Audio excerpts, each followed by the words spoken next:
بالله من الشيطان الرجيم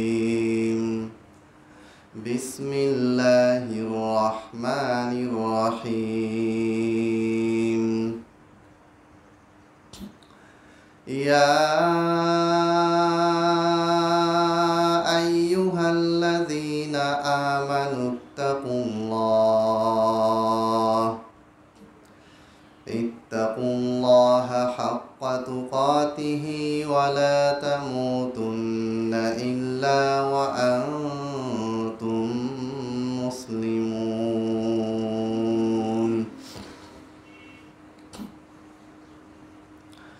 يا أيها الناس اتقوا ربكم الذي خلقكم من نفس واحدة وخلق منها زوجها وبث منهما رجالا كثيرا ونساء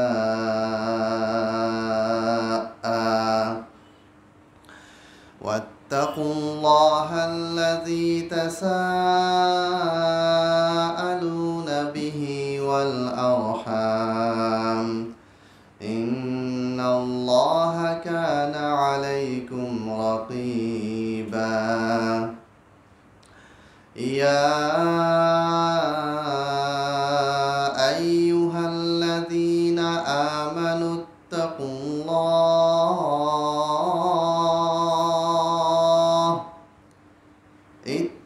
الله وقولوا قولا سديدا يصلح لكم أعمالكم ويغفر لكم ذنوبكم ومن يطع الله ورسوله فقد فاز فوزا عظيما وقال الله تعالى في القرآن المجيد ليزدادوا إيمانا مع إيمانهم وقال النبي صلى الله عليه وسلم بني الإسلام على 5 شهادة أن لا إله إلا الله وأن محمدا رسول الله وإقام الصلاة وإيتاء الزكاة وصوم رمضان وحج بيتك المحرم رواه البخاري সমস্ত প্রশংসা মহান আল্লাহ রাব্বুল আলামিনের জন্য লাখো কোটি দরুদ ও সালাম বর্ষিত হোক সর্বশেষ নবী সর্বশেষ রাসূল সর্বশ্রেষ্ঠ মাখলুক সর্বশ্রেষ্ঠ হেদায়েতের পথ প্রদর্শনকারী বিশ্বনবী মুহাম্মদ সাল্লাল্লাহু আলাইহি ওয়াসাল্লামের উপর। সম্মানিত উপস্থিতি, আমাদের সামনেই আর কিছুদিন পরেই কুরবানির ঈদ চলে আসবে ইনশাআল্লাহ। আল্লাহ তৌফিক দিলে আমরা এই ঈদ উদযাপন করতে পারবো। এজন্য আগামী জুমা থেকে আমরা কুরবানির মাসলা মাসাইল নিয়ে আলোচনা করব। আর আজকে দরসে হাদিসের আমাদের 4র্থ পর্ব। আজকে আমরা সহিহ বুখারী থেকে 7 নম্বর হাদিস থেকে দর্স বা আলোচনা শুরু করব। 6 নম্বর যে হাদিসটা, এটা অনেক লম্বা, অনেক বিশাল বড় একটি হাদিস। এটা আমি ইনশাল্লাহ পরবর্তীতে জুমার কুরবানির পরে বা কোনো এক সময় এটা আমি আলোচনা করব। তবে দর্সের হাদিসে যাওয়ার পূর্বে আমরা ইসলামের বিরুদ্ধে, কোরআনের বিরুদ্ধে, হাদিসের বিরুদ্ধে, আল্লাহ নবী সাল্লাল্লাহু আলাইহি সাল্লামের চরিত্রকে মুসলিম সমাজে যারা কলঙ্ক লেপন করতে চায়, মুসলমানদের ভিতরে বিশেষ করে স্কুল কলেজের ছোট ছোট ছেলে মেয়েদেরকে যারা আমাদের বিশ্বনবী মুহাম্মদ সাল্লাল্লাহু আলাইহি সাল্লামের চরিত্র খারাপ, নাউজুবিল্লাহ, এই জিনিসটা যারা প্রচার করতে চায় এবং চেষ্টা করে যাচ্ছে, তাদের ব্যাপারে আমরা কিন্তু প্রতি জুমাতে কিছু কিছু বিষয়ের জবাব আমরা দিয়ে যাচ্ছি এবং দিয়ে যাব ইনশাআল্লাহ।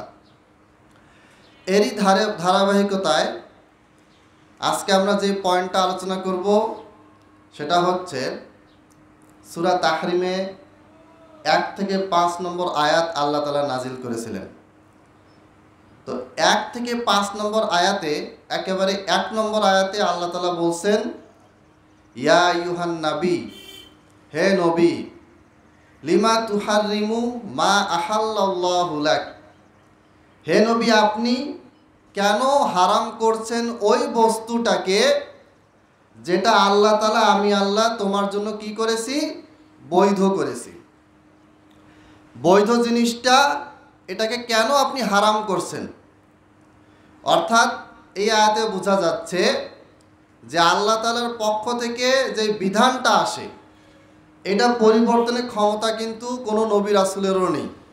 নবী রাসূলদের কাজ হচ্ছে, তারা হচ্ছেন খলিফাতুল্লাহ, আল্লাহর খলিফা, আল্লাহর প্রতিনিধি। তো আল্লাহর নবী সাল্লাল্লাহু আলাইহি সাল্লামকে আল্লাহ তাআলা এই আয়াতটি নাজিল করলেন এবং বললেন যে তুমি একটা বৈধ বস্তুকে হারাম করেছো, এটা কেন করছো? আহাল্লাল্লাহু লাক, আল্লাহ তাআলা এটার জন্য, এটা তো তোমার জন্য কি করেছেন, হালাল করেছেন। এখন কোরআনে এইটুকু বিষয় বলা আছে যে আমাদের নবী মুহাম্মদ সাল্লাল্লাহু আলাইহি সাল্লাম তিনি একটি বস্তুকে হারাম মনে করেছেন, আল্লাহ তাআলা তাকে বললেন যে তোমার এটা হারাম মনে করা যাবে না, এটা আমি তোমার জন্য হালাল করেছি, অতএব এটা তোমার জন্য হালাল। কোরআনে এইটুকু বলা আছে। এখন এটার অ্যাগেইনস্টে, এটার বিপরীতে বেশ কিছু ঘটনা কাহিনী সাজানো হয়েছে। কি ঘটনা? ঘটনাটা হাদিসেও আছে, হাদিসটা সহিহ না জয়ীফ সেটা পরে আসতেছি। ঘটনাটা হচ্ছে যে আল্লাহর নবী সাল্লাল্লাহু আলাইহি সাল্লাম একজন কৃতদাসী উপহার পেয়েছিলেন। সেই দাসীর নাম হচ্ছে মারিয়া কিপ্তিয়া আলাইহিস সালাম। এবং মারিয়া কিপ্তিয়ার গর্ভে যে ছেলেটার জন্ম হয়েছিল তার নাম ছিল ইব্রাহিম। ছোটবেলায় ইব্রাহিম মারা গিয়েছে। আল্লাহ নবী সাল্লাল্লাহু আলাইহি সাল্লামের 4টা ছেলে, কেউ কেউ বলছেন 3টা ছেলে, যে কটা ছেলেই হোক এরা সবাই শৈশবেই মারা গিয়েছে। তো আল্লাহ নবী সাল্লাল্লাহু আলাইহি সাল্লাম, নাউজুবিল্লাহ, তারা যেটা বলতে চাচ্ছে, তারা যেটা প্রমাণ করতে চাচ্ছে, অনলাইনে এটা নিয়ে খুব তারা বাড়াবাড়ি করে যাচ্ছে, সেটা হচ্ছে যে আল্লাহ নবী সাল্লাল্লাহু আলাইহি সাল্লাম তার স্ত্রী হাফসা রাদিয়াল্লাহু তাআলা আনহার ঘরে তার দাসীর সাথে শারীরিক সম্পর্ক করলেন। ইসলামে এটা সম্পূর্ণ বৈধ। কারো যদি কৃত দাসী থাকে সে তাকে তার কাছে রাখতে পারবে, তাকে ইচ্ছামতো সে রাখতে পারবে, কোনো অসুবিধা নেই। যারা দিনরাত 24 ঘন্টা পর্নোগ্রাফিকে বৈধতা দেয়, যারা পরকীয়া সম্পর্ককে বৈধতা দেয়, যারা অবৈধ রিলেশনকে বৈধতা দেয়, যারা সমকামিতাকে বৈধতা দেয়, এরা আবার আসে বলে যে দাসীর সাথে সেক্স করা, দাসীর সাথে সম্পর্ক করা ইসলাম কীরকম অন্যায়, অবিচার, অশ্লীলতা কাজের প্রতি সমর্থন জানাচ্ছে। অথচ ওরাই দিনরাত 24 ঘন্টা মদ, গাঁজা, নেশা, পরনারী সব কিছুতে লিপ্ত। তো যাই হোক, এরপরে হাফসা রাদিয়াল্লাহু তাআলা আনহা, যিনি ওমর রাদিয়াল্লাহু তাআলা আনহুর মেয়ে ছিলেন, হাফসা রাদিয়াল্লাহু তাআলা আনহার ঘরে মারিয়া কিপ্তিয়ার সাথে আল্লাহর নবী সাল্লাল্লাহু আলাইহি সাল্লাম সময় কাটালেন। আর এই কারণে হাফসা রাদিয়াল্লাহু তাআলা আনহা এবং আয়েশা রাদিয়াল্লাহু তাআলা আনহা দুইজনেই আল্লাহর নবীর উপরে রাগ করলেন এবং নবীর সাথে তারা তর্ক বিতর্ক শুরু করলেন। এরপরে আল্লাহর নবী সাল্লাল্লাহু আলাইহি সাল্লাম রাগ করে কি করলেন, আয়েশা এবং হাফসাকে বললেন যে ঠিক আছে, আমি আমার এই দাসীকে কি করলাম, পরিত্যাগ করলাম, বাদ দিয়ে দিলাম। এই কথাটা কে বলেছে? এই কথাটা ইসলাম বিদ্বেষী, যারা নিজেদেরকে নাস্তিক বলে কিন্তু বাস্তবে হচ্ছে অ্যান্টি ইসলামিস্ট। এদের কাজ হচ্ছে দিন রাত 24 ঘন্টা কোরআনের একটা আয়াত নিয়ে আসা, আগের পথের কোনো বিষয় তারা আলোচনা করে না, কোরআন থেকে একটা হাদিস নিয়ে আসবে, একটা জাল কথা নিয়ে আসবে, একটা ভুয়া বানোয়াট বর্ণনা নিয়ে আসবে, নিয়ে এসে কি করবে, ওটাকে সেট করে একটা বক্তব্য আপনার সামনে পেশ করবে। আপনার যদি কোরআনের জ্ঞান না থাকে, হাদিসের জ্ঞান না থাকে, আপনার তখন কি হয়ে যাবে, মাথা ঘুরতে থাকবে। এখন এই যে ঘটনাটা তারা যে বলল, এই ঘটনাটা কোথায় আছে? এই ঘটনাটা সুনানে নাসাই, কুতুবে সিত্তা, 6টা হাদিসের মধ্যে নাসাই একটা গ্রন্থ, এই গ্রন্থে হাদিসটা আছে। অথচ এই হাদিসটা কোনোভাবেই সহি নয়। এই হাদিসের রাবি হাদিস বর্ণনা করতে গিয়ে ভুল করেছেন, দুর্বল হাদিস। তাহলে সহি হাদিসটা কি? সহি হাদিসে বর্ণনা আছে যে আল্লাহর নবী সাল্লাল্লাহু আলাইহি ওয়াসাল্লাম, বুখারীতে আছে, মুসলিমেও আছে, আল্লাহর নবী সাল্লাল্লাহু আলাইহি ওয়াসাল্লাম জায়নাব বিনতে জাহাশ এর ঘরে তিনি মধু পান করেছিলেন। যেহেতু একাধিক স্ত্রী ছিল, স্বাভাবিকভাবে অন্য স্ত্রীদের ভিতরে এটা নিয়ে মন খারাপ হয় যে আল্লাহর নবী সাল্লাল্লাহু আলাইহি ওয়াসাল্লাম উনার ঘরে গিয়ে মধু পান করেছেন, কিন্তু আমাদের ঘরে খাননি কেন? এটাকে কেন্দ্র করে তাদের ভিতরে একটা মনোমালিন্য সৃষ্টি হয়। তখন আল্লাহর নবী সাল্লাল্লাহু আলাইহি ওয়াসাল্লাম বিরক্ত হয়ে বললেন যে এখন থেকে আমি আর মধুই পান করব না, এখন থেকে আর মধু পানই করব না, এটা বাদ দিলাম। তখন আল্লাহ তাআলা সূরা তাহরিমের এই আয়াতটা নাজিল করলেন, ইয়া আইয়ুহান নবী, হে নবী, লিমা তুহাররিমু মা আহাল্লাল্লাহু লাক, কেন আপনি আপনার জন্য ওই বস্তুটা হারাম করছেন যেই বস্তুটা আল্লাহ তাআলা আপনার জন্য কি করেছেন? হালাল করেছেন। তবে তাবি মারদাত আজওয়াজিক আল্লাহু গফুরুর রহিম। এরপরে আরও আয়াতগুলি পরবর্তীতে আলোচনা হয়েছে। তাহলে দেখেন একটা ঘটনা কিভাবে ঘটেছে, সহি হাদিসে কিভাবে এসেছে। এই সহি হাদিসের ঘটনাটাকে গোপন করে কোরআনের আয়াতের ব্যাখ্যায় একটা দুর্বল হাদিস, সহি হাদিসের বিপরীতে একটা দুর্বল হাদিসকে নিয়ে এসে তারা প্রমাণ করতে চাচ্ছে যে আল্লাহর নবী সাল্লাল্লাহু আলাইহি ওয়াসাল্লামের চরিত্র নাউজুবিল্লাহ নিকৃষ্ট ছিল। নাউজুবিল্লাহ, আস্তাগফিরুল্লাহ, সুম্মা নাউজুবিল্লাহ। তিনি তার নিজের স্ত্রীদের কাছে ধরা খেয়েছিলেন, ধরা খেয়ে বাধ্য হয়ে তিনি তার দাসীকে বাদ দিয়েছিলেন। এই ধরনের কথাবার্তা আপনি হয়তো ভাবছেন যে না, জুমার খুতবা আলোচনা করতেছে, আমরা তো কখনো শুনি নাই। না, লাখ লাখ এই ধরনের ভিডিওগুলোতে, যেগুলাতে ইসলাম বিদ্বেষীরা আপনার আমার সন্তানদেরকে বিকৃত করার জন্য তারা যে ইউটিউব চ্যানেল পেজ চালাচ্ছে, এগুলোতে মিলিয়ন মিলিয়ন ভিউয়ার আছে। মানে 10 লাখে 1 মিলিয়ন, 5 মিলিয়ন, 10 মিলিয়ন, 15 মিলিয়ন মানুষ, প্রায় 1.5 কোটি 2 কোটি মানুষ এই ভিডিওগুলা দেখেছে অলরেডি। আরও কত মানুষ দেখেছে আল্লাহ জানে। এবং আপনি অবাক হবেন যে আমাদের এই মুসলমানদের ভিতরেই এই বিষয়গুলি বেশি বেশি ছড়ানো হচ্ছে। বাইবেলে প্রচুর পরিমাণে ভিত্তিহীন উল্টাপাল্টা কথাবার্তা আছে, এগুলো তারা কখনো প্রচার করে না। কারণ তাদের উদ্দেশ্য বাইবেল প্রতিষ্ঠা করা, তাদের উদ্দেশ্য বেদ প্রতিষ্ঠা হোক, মানুষ হিন্দু হোক, সমস্যা নেই। তাদের উদ্দেশ্য হচ্ছে কেউ যদি খ্রিস্টান হয় কোনো সমস্যা নেই, কেউ যদি ইসলাম বিদ্বেষী হয়ে যায় এটা তারা চায়। তারা চায় না যে কেউ মুসলমান হোক। এই যে নারী শিক্ষা সংস্কার কমিশন প্রায় 312 পৃষ্ঠার প্রতিবেদন তারা জমা দিয়েছে, আমি পুরোটাই পড়েছি।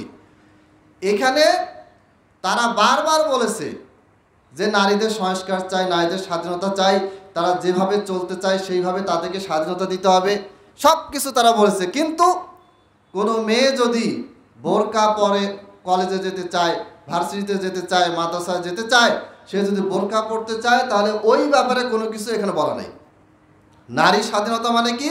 একজন নারী যা চাবে তাই তাকে প্রদান করতে হবে, এটাই বইতে লেখা আছে। 312 পৃষ্ঠার বই, 312 পৃষ্ঠার বইতে ঘুরি ফিরে একটা কথাই বলা হয়েছে, নারীদের সম অধিকার প্রতিষ্ঠা করতে হবে।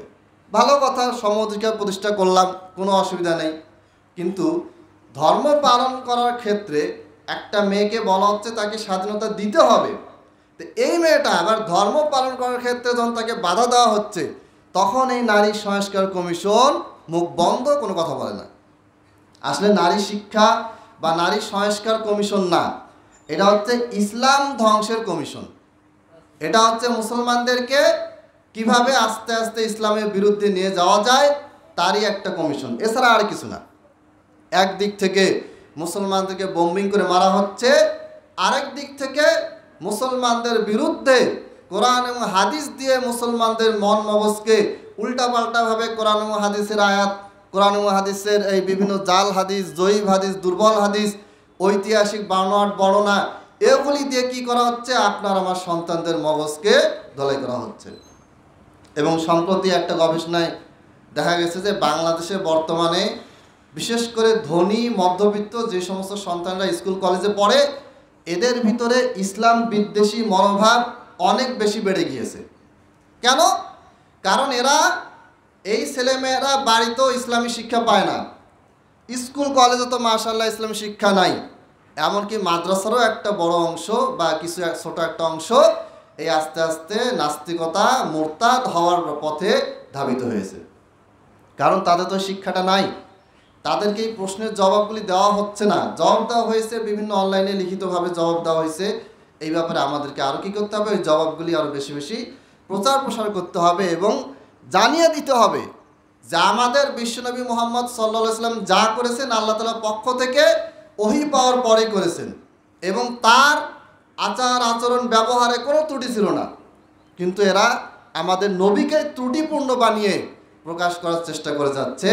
এটার জবাব যদি আপনি সুন্দরভাবে দলিলে দিয়ে দেন, তাহলে ইনশাআল্লাহ আমাদের এই ছেলেগুলি আবার ইসলামের দিকে ফিরে আসবে।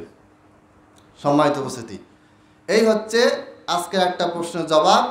অ্যান্টি ইসলামিস্ট যারা নিজেদেরকে নাস্তিক বলে, নাস্তিক মানে যে কোনো ধর্ম মানে না, আল্লাহকে মানে না, কিন্তু এরা মূলত নাস্তিক না, এরা মূলত ইসলাম বিদ্বেষী। এদের কাজ হচ্ছে দিন রাত 24 ঘন্টা ইসলামের বিরুদ্ধে বলা, 4 খলিফাকে নিয়ে মিথ্যাচার করা, মুসলমানদের বড় বড় যারা সালাউদ্দিন আইয়ুবী, সুলতান রুকনুদ্দিন বাইবার্স, এই সমস্ত বড় বড় ব্যক্তি যারা ইসলাম প্রতিষ্ঠায় কাজ করে গেছেন, আগের যারা আরও বড় বড় ছিলেন, সাহাবি তাবি তাবে তাবি, তাদের বিরুদ্ধে তাদের চরিত্রকে এরা দিন রাত 24 ঘন্টা তাদের চরিত্রকে একটা ভিলেনের চরিত্র, ইবলিসের চরিত্র বানিয়ে আমাদের সামনে তারা প্রচার করে যাচ্ছেন।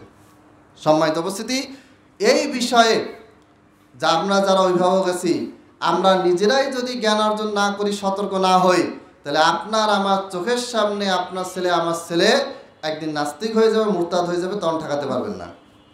নামাজ পড়তে বলবে যে নামাজ পড়ে কী হবে? ডাইরেক্ট এভাবে প্রশ্ন করে ছেলে বাবাকে, নামাজ পড়ে কী হবে? কেন?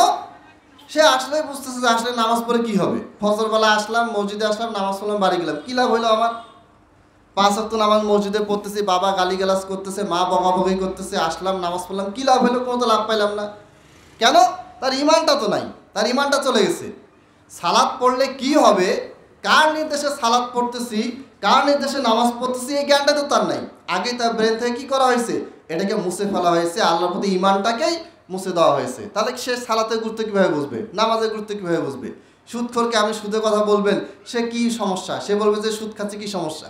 আমার টাকা থেকে লাভ আসতেছে, এখানে আমার প্রবলেমটা কোথায়, আপনার প্রবলেমটা কোথায়? এইভাবে তারা বুঝবে। কিন্তু না, যখন আপনার আমার প্রতি ইমান থাকবে, তখন আপনি বুঝবো যে সুদ কেন হারাম, আল্লাহ হারাম করছেন, আল্লাহ হারাম করছেন, অতএব হারাম। এতে আমার দুনিয়াতে লাভ হোক, লস হোক, কী হয় হোক, এগুলি দেখার সময় আমার নাই। এই জন্য তারা মুসলমানদের ইমানেই আগে হাত দিয়েছে। কিভাবে ইমানটাকে ধ্বংস করা যায়, কিভাবে ওই বিশ্বাস, আল্লাহর প্রতি বিশ্বাস, রাসূলের প্রতি বিশ্বাস, ফেরেশতাদের প্রতি বিশ্বাস, আসমানি কিতাবসমূহের প্রতি বিশ্বাস, তাকদীরের প্রতি বিশ্বাস, এই যে যা কিছু আছে, এই বিশ্বাস থেকে মূল যে পয়েন্টটা, এখান থেকে মুসলমানদেরকে বিচ্ছিন্ন করতে হবে। এবং তারা সফল হয়েছে। লাখ লাখ না, কোটি কোটি মুসলমান তাদের পাল্লায় পড়ে আজকে ইসলাম থেকে বিচ্ছিন্ন হয়ে গেছে। এই ব্যাপারে আপনাকে আমাকে সবাইকে ভূমিকা রাখতে হবে। আপনি আলেম না, ঠিক আছে, কিন্তু আপনি জানেন বিষয়গুলি। আপনার বাড়িতে, আপনার আশেপাশে যাদের সাথে আপনার উঠা বসা, তাদের সামনে আপনি এই বিষয়গুলি তুলে ধরেন, তাদের সামনে আপনি আলোচনা করেন, যেন তারা ভুল পথে না যায়। শুধু খতিবে খুতবায় উঠে বলবে, আমি খুতবায় বললাম, শেষ, দায়িত্ব শেষ, ভিডিও অনলাইনে গেল, অফলাইনে গেল, 10 জন 5 জন দেখলো, না, এখানে দায়িত্ব শেষ হয়ে যায়নি। প্রত্যেকটা ব্যক্তিকেই বাল্লিগু আন্নি ওয়ালাউ আয়া, প্রত্যেকটা মুসলমান সে যদি একটা আয়াতও জানে, একটা হাদিসও যদি জানে, সে আমল তো করবে, প্লাস এটা অন্যকেও সে আমল করতে বলবে। এটা হচ্ছে আমাদের আজকের বক্তব্যের প্রথম অংশ। এবার আসি আমাদের সম্মানিত উপস্থিতি দ্বিতীয় অংশে। সেটা হচ্ছে আমরা বুখারী যে ধারাবাহিক দর্স চালু করেছিলাম, তার আজকে আমরা আসবো কিতাবুল ঈমান। দেখেন, ইমাম বুখারী রাহিমাহুল্লাহ, ইমাম মুসলিম রাহিমাহুল্লাহ, মেশকাতের লেখক, মুসান্নাফ ইবনে আবি শাইবার লেখক, মুসান্নাফ আব্দুর রাজ্জাক, আস-সুনানুল কুবরা আল বাইহাকি, হাদিসের কিতাবের নাম যদি বলি আধা ঘন্টা শেষ হয়ে যাবে। এই কিতাবের প্রত্যেকটা কিতাবে কম বেশি, কিছু কিছু কিতাব ব্যতীত ম্যাক্সিমাম সব কিতাবেই সর্বপ্রথম যেই বিষয়টা নিয়ে আসা হয়েছে সেটা হচ্ছে কিতাবুল ঈমান, ঈমানের অধ্যায়। এরপরে আস্তে আস্তে ওযুর অধ্যায়, তারপরে সালাত, তারপরে জাকাত, তারপরে সিয়াম, তারপরে আস্তে আস্তে রাষ্ট্রনীতি, রাজনীতি, কিভাবে ক্ষমতা খলিফাকে মনোনয়ন করতে হবে, কিভাবে দেশকে চালাতে হবে, এগুলো অনেক পরে নিয়ে আসছে। আগে আপনার ইমান ঠিক করেন। আপনার ইমান ঠিক না হলে কি হবে? আপনার কোনো কিছুই কাজে আসবে না, আপনার নামাজও আপনার কাজে আসবে না। ইমাম বুখারী রাহিমাহুল্লাহ সর্বপ্রথম যেই হাদিসটা দিয়ে অনুচ্ছেদ বেঁধেছেন, সেই হাদিসটার নাম হচ্ছে বাবু কওলিন নবী সাল্লাল্লাহু আলাইহি ওয়াসাল্লাম বুনিয়াল ইসলামু আলা খামসিন। আল্লাহর নবী সাল্লাল্লাহু আলাইহি ওয়াসাল্লামের বাণী, বুনিয়াল ইসলামু আলা খামসিন, ইসলামের ভিত্তি প্রস্তর স্থাপিত হয়েছে 5টা স্তম্ভের উপর। এই বিষয়ে তিনি হাদিস এনেছেন। তার আগে তিনি কয়েকটি গুরুত্বপূর্ণ কথা বলেছেন। ইমান নিয়ে আমাদের মুসলমানদের ভিতরে একটা দ্বন্দ্ব আছে। দ্বন্দ্বটা কি? ইমাম বুখারী রাহিমাহুল্লাহ তিনি বলেছেন, হুয়া কওলুন ওয়া ফিউলুন ওয়া ইয়াজিদু ওয়া ইয়ানকুস। ইমান এটা বৃদ্ধি পায়, এটা আবার কমে যায়।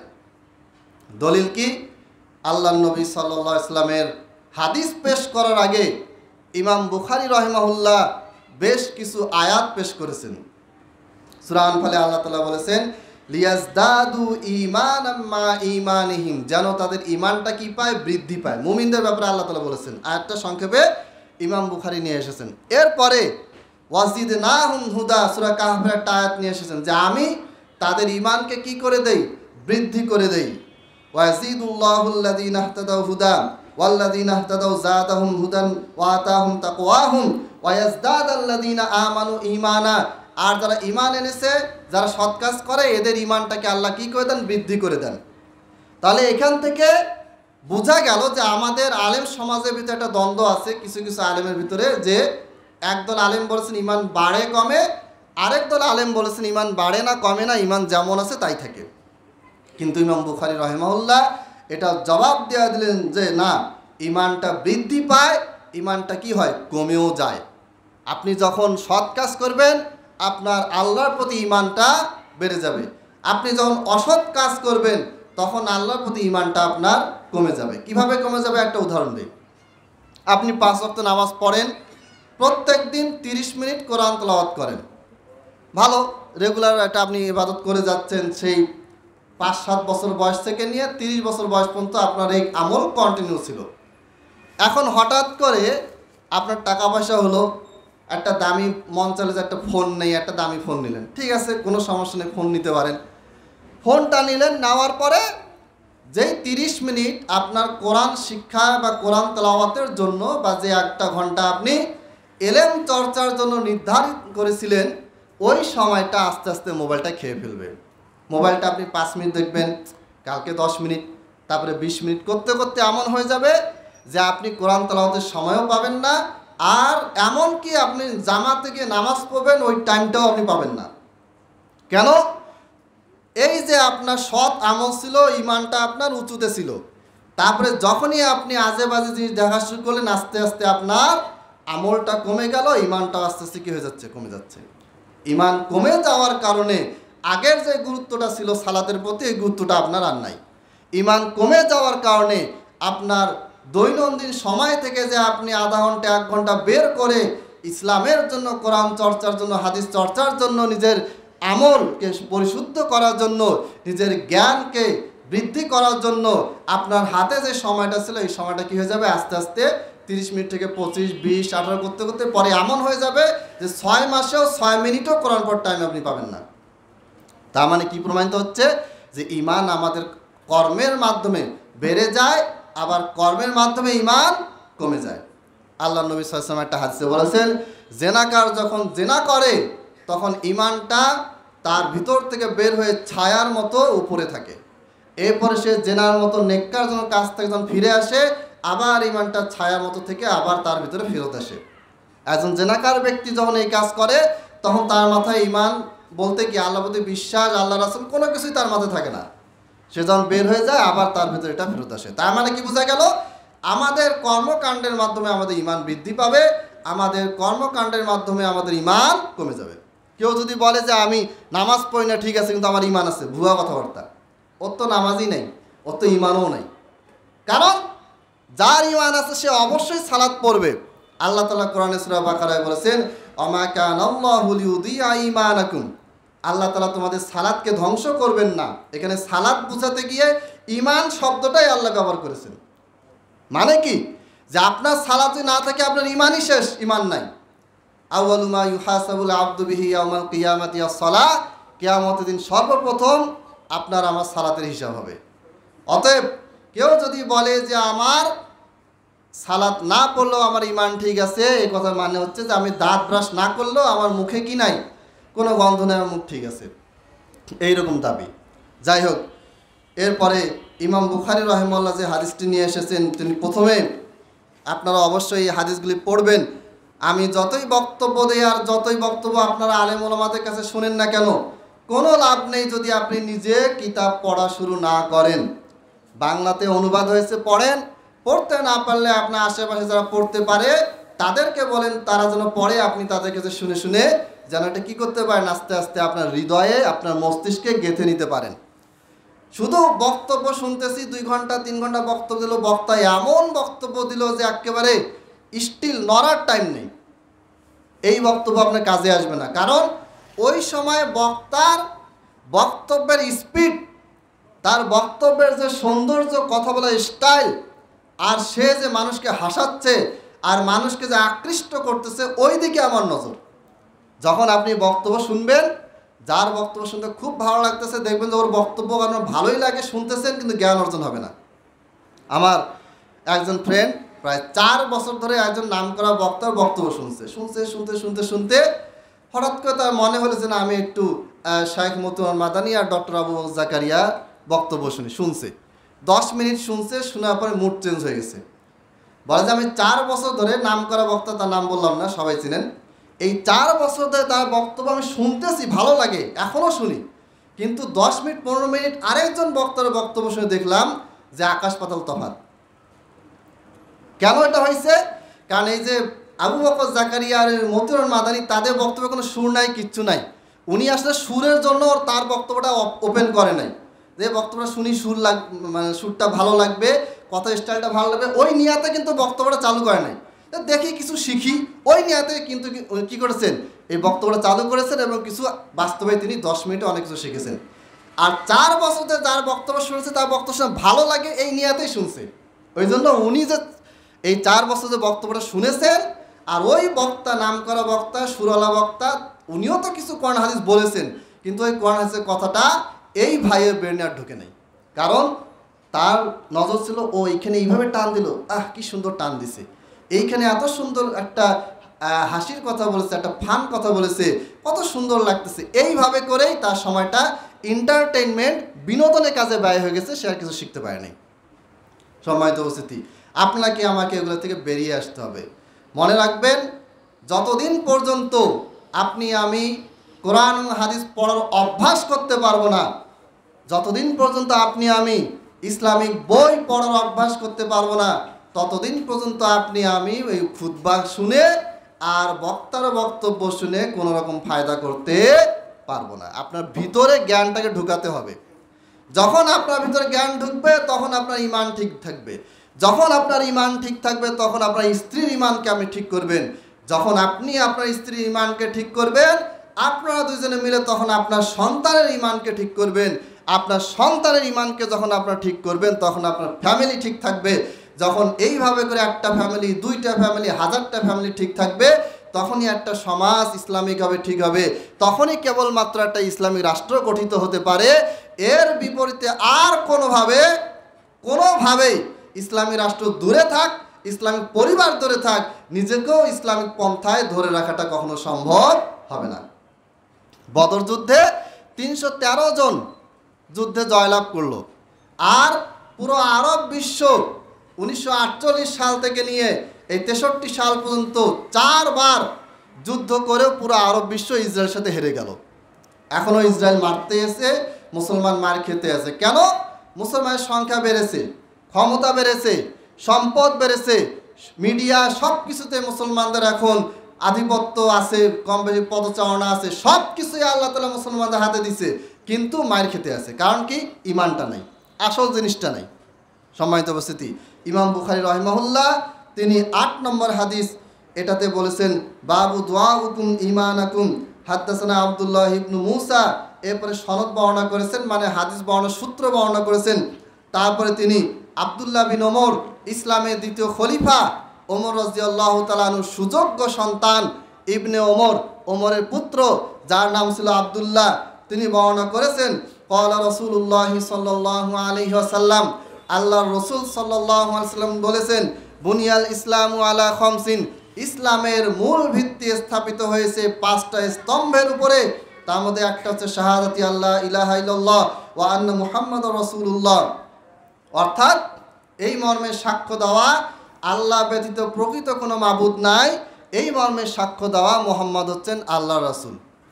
এখন আপনি আমি সাক্ষ্য দিলাম যে লা ইলাহা ইল্লাল্লাহ মুহাম্মাদুর রাসূলুল্লাহ অথবা আশহাদু আল্লা ইলাহা ইল্লাল্লাহ আশহাদু আন্না মুহাম্মাদুর রাসূলুল্লাহ, এটা আমি দিনরাত মুখে সাক্ষ্য দিচ্ছি, কিন্তু আমি কি করতেছি, সেকুলারিজমকেও সাপোর্ট করে যাচ্ছি যেটা ইসলামের সম্পূর্ণ বিরুদ্ধে, আমি ডেমোক্রেসিকে সাপোর্ট দিয়ে যাচ্ছি যেটা ইসলামের সম্পূর্ণ বিরুদ্ধে, আমি ন্যাশনালিজমকে সাপোর্ট দিয়ে যাচ্ছি যেটা ইসলামের সম্পূর্ণ বিরুদ্ধে, আমি কমিউনিজমকে সাপোর্ট দিয়ে যাচ্ছি। 4টা মূলনীতি আমাদের সংবিধানে লেখা আছে, এইটাকে আমরা সাপোর্ট দিয়ে যাচ্ছি। আবার বলতেছি যে আল্লাহ ছাড়া কোনো বিধানদাতা নাই, আল্লাহ ছাড়া কোনো প্রকৃত মাবুদ নাই।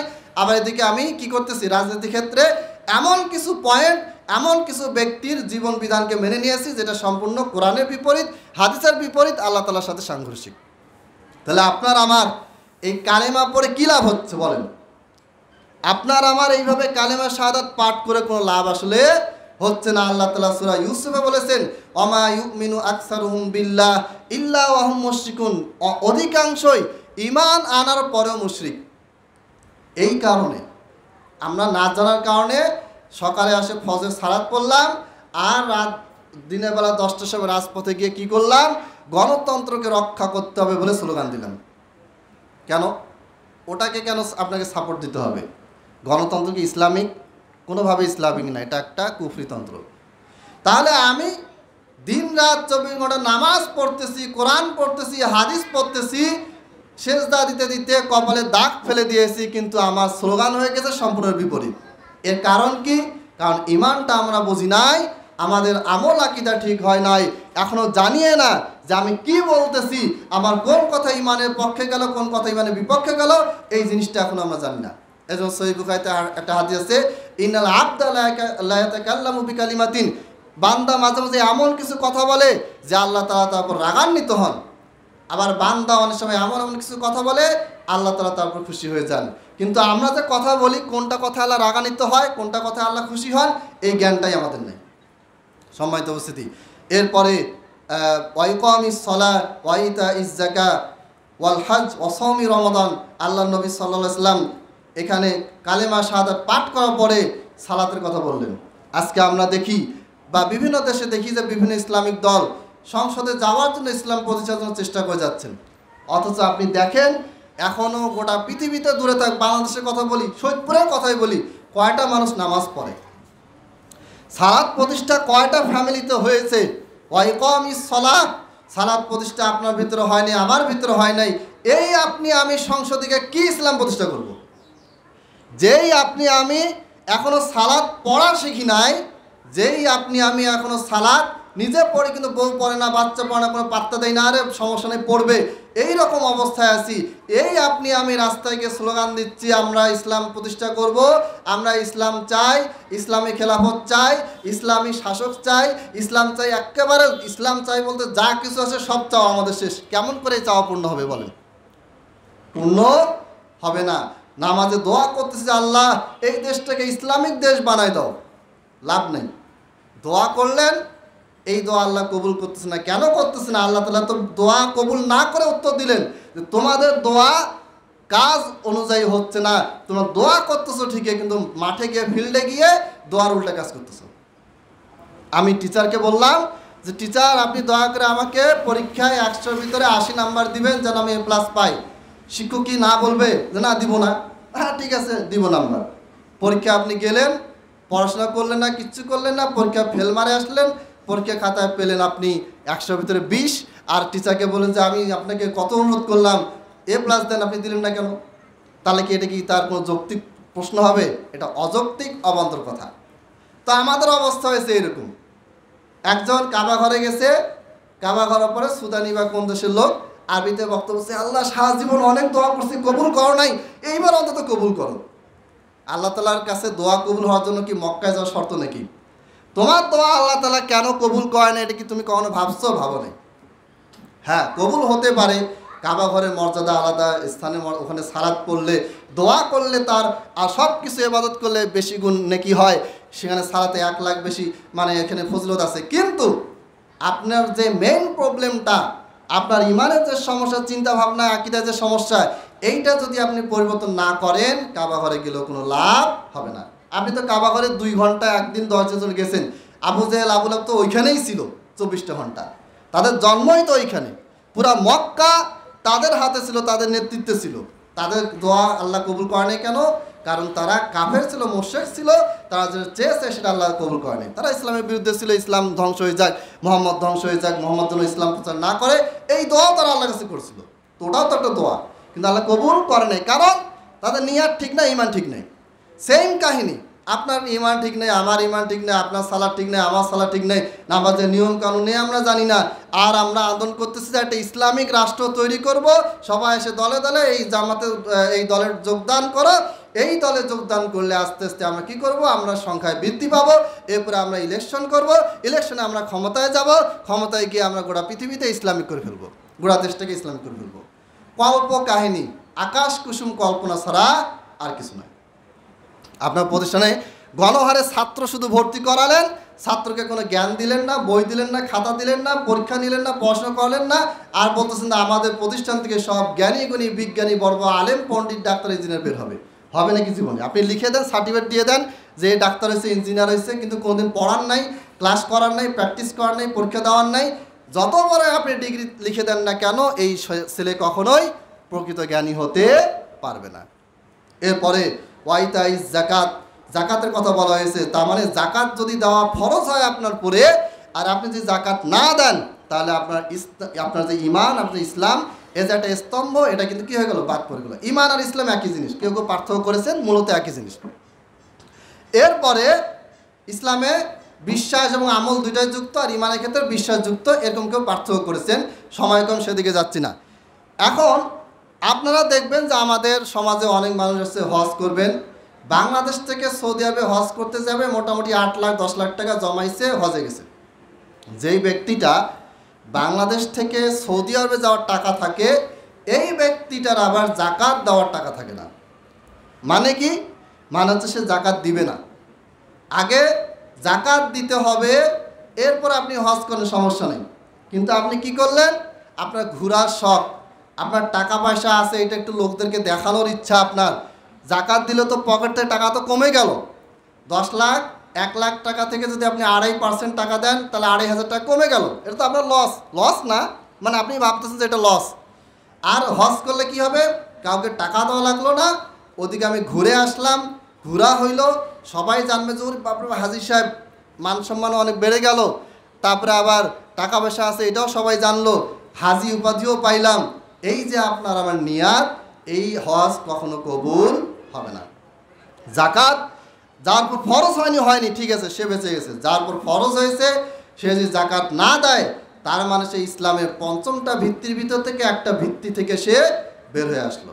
ধরে নেন যে আপনি বিল্ডিং বানাইছেন, 5টা স্তম্ভ আছে, 5টা পিলার আছে, আপনি জাকাত দিলেন না মানে কি? একটা পিলারকে আপনি খুলে নিলেন। এই বিল্ডিং কি হবে না? সাস্টেনেবল হবে না, এটা স্থায়িত্বশীল হবে না, ভেঙে পড়বে। সম্মানিত উপস্থিতি, এই যে হাদিসগুলি আমি যে বললাম, আমি তো অনুবাদ করতেছি, 2-4টা কথা বলতেছি।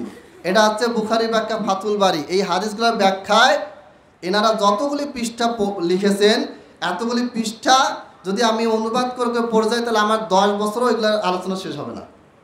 এত বেশি গুরুত্ব, এত বেশি মর্যাদাপূর্ণ এই হাদিসগুলি। এরপরে ওয়াল হাজ, হজের কথা বলা হয়েছে। অসমী রমাদান এবং রমজান মাসে সিয়াম পালনের কথা বলা হয়েছে। রমজান মাসে সিয়াম পালন, এটা এখন যাদের ইমানের দুর্বলতা আছে, এরা বাহ্যিকভাবে, এমনও ব্যক্তিকে আমি জানি বাহ্যিকভাবে এরা কি করে? সিয়াম পালন করে, সুযোগ পাইলে ভিতরে পানি, সিগারেট যা ওটা খাওয়া শুরু করে। আবার বাইরে আসছে না, আমি সিয়াম পালন করতেছি। কেন এটা হচ্ছে? কারণ ইমানের সমস্যা, সে জানে না যে এই সিয়াম পালন করার সাথে আমার ইসলামের স্তম্ভ, ইসলাম থাকা না থাকার সম্পর্ক চলে আসতেছে। অতএব সম্মানিত উপস্থিতি, আমরা যে ইবাদতগুলি করে যাচ্ছি, এটা কি শুধুই ইবাদত? এটা কি শুধু একটা আনুষ্ঠানিক নিয়ম কানুন যে আমার বাবা আমাকে নামাজ শিখাইছে তাই নামাজ পড়তেছি, এটা কি আমাদের নিয়াত? আমি যদি নামাজ না পড়ি, হুজুর মানুষ, এলাকাবাসী কি বলবে যে হুজুর হয়ে নামাজ পড়ে না, এই জন্য আমি নামাজ পড়ি, এইটা কি আমাদের নিয়াত আছে নাকি? যদি থেকে থাকে তাহলে এই ইমান, এই আমল, এই সালাত, এই সিয়াম সব কি হয়ে যাবে? বাতিল হয়ে যাবে। কারণ প্রথমে আপনাকে বিশ্বাস আনতে হবে আল্লাহর প্রতি যে আমি যা কিছু করব, আল্লাহ তাআলা শিখিয়ে দিলেন বিশ্বনবী মুহাম্মদ সাল্লাল্লাহু আলাইহি সাল্লামকে, কুল, হে নবী আপনি বলে দিন, ইন্না সলাতি, নিশ্চয়ই আমার সালাত, ওয়া নুসুকি, নিশ্চয়ই আমার হজ, কুরবানি, যা কিছু আছে সব কিছু লিল্লাহি রাব্বিল আলামিন, সমস্ত জগতের প্রতিপালক আল্লাহর জন্য। এখন আপনাকে আমাকে ভাবতে হবে যে আমরা যা কিছু করতেছি এটা কি আসলে আল্লাহর জন্য হচ্ছে নাকি অন্য কোনো কারণে হচ্ছে। যদি আপনি কাউকে দান করেন, মসজিদে দান করলেন 5,000 টাকা, খুব ভালো কাজ, দানের ফজিলত অনেক, এটা সদকায়ে জারিয়া, কিন্তু আপনি কি আল্লাহর জন্য দান করলেন নাকি এলাকায় আপনার মসজিদে একটা ক্ষমতা তৈরি হোক এই জন্য দান করলেন? এটা কেউ বুঝতে পারবে না, আপনি আমি বুঝবো না, কিন্তু উপরে আল্লাহ তাআলা অবশ্যই বুঝবেন। আল্লাহ তাআলা বলেছেন, ইয়া আইয়ুহাল্লাযীনা আমানু, হে ঈমানদারগণ, ইত্তাকুল্লাহ, তোমরা আল্লাহকে ভয় করো, হাক্কা তুকাতিহি, যেমন ভয় তাকে করা, যেটুকু ভয় আপনার কাছ থেকে আল্লাহ প্রাপ্য, যথোপযুক্তভাবে তাকে ভয় করতে হবে। ওয়ালা তামুতুন্না, আর তোমরা মৃত্যুবরণ করো না, ইল্লা ওয়া আনতুম মুসলিমুন, মুসলিম না হয়ে। মানে কি? আমি তো মুসলমান আছি, আবার মুসলমান না হয়ে কেন মরতে বলা হইল? আমি তো মুসলমান আছিয়ে, তারপর আল্লাহ কেন বললেন? প্রত্যেকটা খুতবাতে এটা আমি পড়ি, আল্লাহ নবী সাল্লাল্লাহু আলাইহি ওয়াসাল্লামের খুতবাতুল হাজাত বা তিনি জুমার খুতবাতে এই আয়াতটা পড়তেন। কাদের সামনে খুতবা দিতেন? হিন্দুদের সামনে, খ্রিস্টানের সামনে, নাস্তিকের সামনে না, সাহাবীদের সামনে, মুসলমানদের সামনে বক্তব্য দিতেন। সেই মুসলমানদের সামনে আল্লাহ নবী সাল্লাল্লাহু আলাইহি ওয়াসাল্লাম কি আয়াত পাঠ করলেন? হে ঈমানদারগণ, তোমরা আল্লাহকে যথাযথভাবে ভয় করো, আবার প্রকৃত মুসলিম না হয়ে মারা যেও না। তার মানে আমরা মুসলমান তো আছি ঠিক আছে, কিন্তু নামের মুসলমানও আছি, আবার প্রকৃত মুসলমানই আছে। আল্লাহ তাআলা বারবার আপনাকে আমাকে স্মরণ করে দিচ্ছেন যে আপনার আমার মুসলমান হওয়া, আপনার আমার মুসলমানিত্ব, আপনার আমার ইমান, এটা কি আসলে ঠিক আছে নাকি নষ্ট হয়ে গেছে? এটাকে নবায়ন করতে হবে। আপনি মনে করতেছেন যে 20 বছর আগে যা শিখছি, ইমান সম্পর্কে যেটুকু জ্ঞান আছে ওইটুকু নিয়ে থাকবো, তাহলে আপনার ইমান উন্নত হবে না, এটা নবায়ন হবে না। আপনি 20 বছর আগে একটা জামা পরছেন, এটা যদি পরতে থাকেন আর যদি এটাকে যদি আপনি চেঞ্জ না করেন, এটাকে যদি উন্নত না করেন, এটা কি হচ্ছে? নষ্ট হয়ে যাবে। এই জ্ঞানটা আপনার আমার আছে, কিন্তু ওই সময় যেটুকু জ্ঞান অর্জন করছি ওই জ্ঞানটা দিয়ে যে আর চলবে না, আমাকে আরও জ্ঞান কী করতে হবে, অর্জন করতে হবে, আমার ইমানের কী অবস্থা এটাকে দেখতে হবে, এটা আমি জানি না। আমরা জানি যে অজু করলে অজু ভেঙে যায়, কিন্তু ইমানও যে ভেঙে যায়, নষ্ট হয়ে যায়, এটা আমরা জানি না। কেউ যদি না জানে যে অজু ভেঙে যায় আর সে যে অজু করে, তাহলে সে ওই অজু দিয়ে 1 বছর 2 বছর নামাজ পড়তে থাকবে। না, আমি তো 1 বছর আগে অজু করছিলাম, কিন্তু ওর অজু যে ভেঙে গেছে এটা সে জানে না। কিন্তু সে যদি জানে তাহলে কি হবে? অজু ভেঙে গেছে, সে আবার অজু করবে, নামাজ পড়বে, তার সালাতটা হবে। অনুরূপভাবে আমরা যে ইমান আনছি, আমাদের ইমানটা আছে না নাই এটা আমরা জানি না। আমরা মনে করতেছি হ্যাঁ আমরা তো মুসলমান, দৈনিক কালেমা তাইয়্যিবা বা কালেমা শাহাদাত পাঠ করতেছি আমরা, তার মানে এই মুসলমান আছি, সমস্যা কি? কিন্তু না, নাওয়াকিসুল ইমান ভঙ্গকারী বিষয়গুলি এবং আমাদের আমল, আমাদের চিন্তা ভাবনা, আমাদের নিয়াত, এগুলির কারণে আমাদের ইমান হয়তো ভেঙেও গেছে, নষ্ট হয়ে গেছে, কিন্তু আমাদের জ্ঞানের অভাবে আমরা জানি না। অতএব খুবই সাবধান থাকতে হবে। সামনে আরও অনেক হাদিস আসবে এই বিষয়গুলি সম্পর্কে। একটা জিনিস মনে রাখবেন, ইমাম বুখারী রাহিমাহুল্লাহ বড় ইমামরা প্রথমে কিতাবুল ইমান কেন এনেছেন এটা আমাকে বুঝতে হবে। কারণ ইমানটাকে যেভাবেই হোক এটাকে ধরে রাখতে হবে, ওইভাবে রাখতে হবে যেইভাবে কোরআন হাদিসের দিক নির্দেশনা দেওয়া হয়েছে। আমি যেটাকে ইমান মনে করতেছি এটা ইমান নয়, কোরআন এবং হাদিসে যেভাবে বলা আছে সেটা হচ্ছে ইমান। আর সেটা কি? 3টা জিনিস একসাথে থাকতে হবে। বিশ্বাস থাকতে হবে, অন্তরে বিশ্বাস থাকতে হবে। 2 নাম্বার, আপনার আমল কর্মকাণ্ডে এটাকে কি করতে হবে? প্রকাশ করতে হবে। 3 নাম্বার, মৌখিকভাবে আপনাকে এটা কি করতে হবে? স্বীকৃতি দিতে হবে। আপনি বলতেছেন যে আমি আল্লাহর প্রতি ঈমান আনলাম, রাসূলের প্রতি ঈমান আনলাম, আপনি মুখে বললেন, অন্তরে বিশ্বাস করলেন, কিন্তু আপনি বাস্তবায়ন করলেন না, বাস্তবে তার উল্টা কাজ করলেন, তাহলে আপনার ঈমান ঠিক নেই, আপনার ঈমান ভেঙে গেছে অথবা ভেঙে যেতে পারে। অতএব এই যে বিষয়গুলি, এগুলোর সিরিয়াল আমরা ইনশাল্লাহ পরবর্তী আরও দিব। আলোচনা শেষের দিকে আমি আপনাদেরকে একটা অনুরোধ বারবার করব যে আপনাদেরকে বেশি বেশি করে পড়াশোনা করতে হবে। পড়াশোনা না করা পর্যন্ত কোনো দিনই আপনি আপনার ভিতরের কোনো কিছুকে আপনি উন্নত করতে পারবেন না। আপনি ব্যবসা করতেছেন, ব্যবসা নিয়ে গবেষণা করতেছেন, আস্তে আস্তে আপনার ব্যবসার এক্সপিরিয়েন্স আপনার বাড়তেছে। আপনি শিক্ষকতা করতেছেন, ভালো করে পড়তেছেন, পড়াচ্ছেন, আস্তে আস্তে আপনার দক্ষতা বেড়ে যাচ্ছে। প্রত্যেকটা ক্ষেত্রেই কিন্তু আপনি কিন্তু আপডেট হচ্ছেন। আপনি কিন্তু 20 বছর আগে যা শিখেছেন ওইখানে কিন্তু আপনি থেমে নেই, আপনি কিন্তু সামনে আগাচ্ছেন। কিন্তু আপনি আবার চিন্তা করেন, আমি যদি আবার চিন্তা করি যে আমার ঈমান আমল আখলাককে ঠিক করার জন্য আমি কতটুকু, এটাকে উন্নত করার জন্য, এটাকে আগের চেয়ে আরও বেশি, সালাদটাকে আগের চেয়ে আরও বেশি ভালো করার জন্য, আমার ভিতরে যে আল্লাহর প্রতি বিশ্বাস, এই বিশ্বাসটাকে আরও মজবুত করার জন্য আমি আসলে কতটুকু জ্ঞান অর্জন করলাম আর সেই অনুযায়ী কতটুকু আমল করলাম, এটা যদি আপনি আমাকে যদি জিজ্ঞেস করেন, আমি যদি আপনাকে জিজ্ঞেস করি, আমরা যদি পরস্পরকে জিজ্ঞেস করি, তাহলে উত্তরে কী আসবে? 0 আসবে। কারণ আমাদের পড়ার টাইম নেই, শেখার টাইম নেই, আমাদের আমল করার টাইম আছে, অল্পটুকু আমল করতেছি, কিন্তু ওই আমলটা শুদ্ধ করার জন্য যে আমাকে পড়তে হবে, জ্ঞান অর্জন করতে হবে, এই টাইমটা আমাদের নাই। এই টাইমটা বের করতে হবে, জ্ঞান অর্জন করতে হবে। যতদিন পর্যন্ত আপনি এই জ্ঞান অর্জন করবেন না, ততদিন পর্যন্ত এই হাদিসের মর্ম আপনার আমার ব্রেনে ঢুকবে না। আল্লাহ তাআলা আমাদেরকে বুঝার তৌফিক দান করুন, আমিন। আল্লাহ তাআলা আমাদেরকে ঈমান বিধ্বংসী যত চিন্তা ভাবনা কথাবার্তা আছে, যত আমল আছে, কাজ আছে, যত মতবাদ আছে, এগুলিকে চিনে জেনে বুঝে সেগুলি থেকে বিরত থাকার তৌফিক দান করুন, আমিন। ওয়া আখিরু দাওয়ানা আনিল হামদুলিল্লাহি রাব্বিল আলামিন।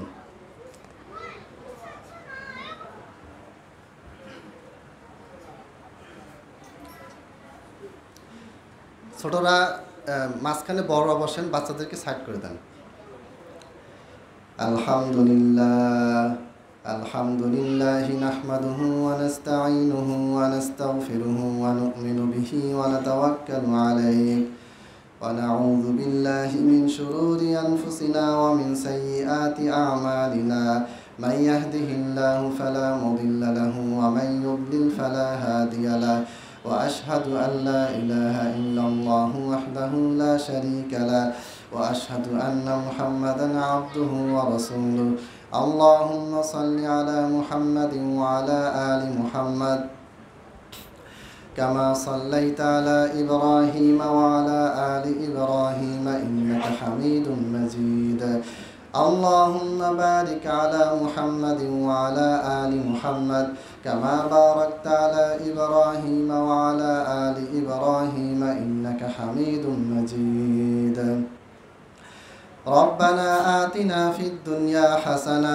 وفي الآخرة حسنة وقنا عذاب النار ربنا ظلمنا أنفسنا وإن لم تغفر لنا وترحمنا لنكونن من الخاسرين ربنا لا تزغ قلوبنا بعد إذ هديتنا وهب لنا من لدنك رحمة إنك أنت الوهاب ربنا لا تؤاخذنا إن نسينا أو أخطأنا ربنا ولا تحمل علينا إصرا كما حملته على الذين من قبلنا ربنا ولا تحملنا ما لا طاقة لنا به واعف عنا واغفر لنا وارحمنا أنت مولانا فانصرنا على القوم الكافرين عباد الله رحمكم الله إن الله يأمر بالعدل والإحسان وإيتاء ذي القربى وينهى عن الفحشاء والمنكر والبغي يعظكم لعلكم تذكرون فاذكروني أذكركم واشكروا لي ولا تكفرون